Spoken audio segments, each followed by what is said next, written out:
Hello everybody, welcome to Nature's People. Thank you for tuning in today. Today's video's topic is why is the US orchestrating a economic crisis in China?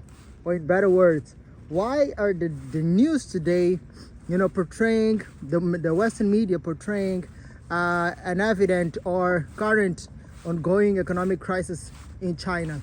So first and foremost, I have to say and declare that the Chinese economy has been ballooning since the 2000s, actually since the 90s, and ever since it has been growing at a two-digit growth. You have the Chinese economy between 2000 actually up until 2010 growing at a two-digit fold. We're talking about 10%. At a point it reached a peak of 14%, if I'm not mistaken, in 2012. Anyways, the Chinese economy was really low in the 70s. We had an economy of over $500 billion, and it grew to today's $18.5 trillion. I mean, $500 billion to $18 trillion. That's a staggering growth in less than 50 years. So now to put things in perspective and to talk about what is it that has been going on and how the West is really trying to tame and to tap into the growth opportunity of China, has come with its disadvantages. One of the things that I have to say and I have to mention is that after the fall of the Japanese Empire, America didn't want to have a rival. And this is a topic for another video, which is why did the British Empire fall? It's really interesting that because after the Second World War, we had all this rationing of food and all this assignment and deployment of soldiers from all over the world to try and tame and suppress the ever expanding Japanese and German empires. However, that had broad repercussions because it set an alarm to all these new nations after the use of those nuclear weapons. All these other nations were sort of aware that America was really powerful, and they had to take matters into their own hands, as in trying to have a solid and decisive frame to protect themselves in case in case a power wanted to take over them. And one of them was China, because after Japan fell, China was really alert on what the Americans could sort of pose a threat to their existence and their kingdom. So what they did, they started applying all these methods, wherein they started developing their nuclear programs also, and they had these experimental cities, coast cities, called free economic zones. We're talking about Shenzhen, Guangzhou, Shanghai, Hong Kong. They were sort of experimental to see if really the economic system of the West could be tried in China, and if it was successful, a lot of places could spread out and eventually use the same system for their own profit. And that's what happened. The Chinese started implementing over several cities across the country, and after that the economy just exploded. It imploded. It started growing really, really fast. Now here's what the West is now portraying for China. Because the Chinese economy is growing so much at a very short span of time.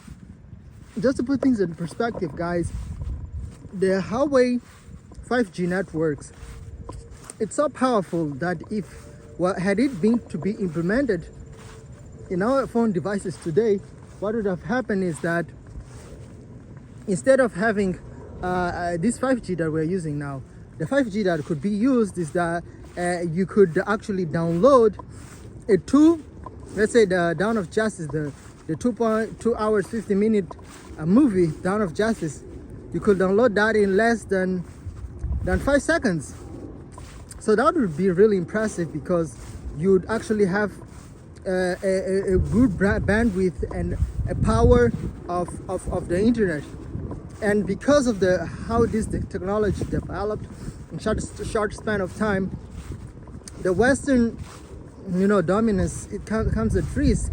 So what is what is USA doing? USA is sort of bringing this image to China, that the Chinese are sort of not doing well. The economy is falling. The case with Evergrande, with this and that, and then that will bring a perspective to all the Western people, or the people in general, through social media, that since China is falling, what actually happens is that if China falls, there's no security in investing in China. There's no security in investing in Chinese products. There's no security in investing, in Chinese-made stuff, like their cars, the Beyond Your Dream cars, BYD, the many brands that are emerging, sprouting out of nothing. Those, are sort of presenting a threat to the West. So what USA is doing is, trying to fend off all this risk that China is posing to Western dominance. Now, projections say that though the Chinese economy might take time to catch up to the West, the gap now is narrowing. China stands at nearly $90 trillion, and USA nearly at $27 trillion. And the gap is narrowing. We're talking about $8 trillion, $9 trillion in a gap. That's the two economies of that is combining the economy of Japan and Germany to for instance. And Germany's economy is so huge that the whole African continent had to add up $1 more trillion to equate to it. So the German economy is so huge that the African economy, with its 1.2 billion inhabitants, doesn't pair with the Germans.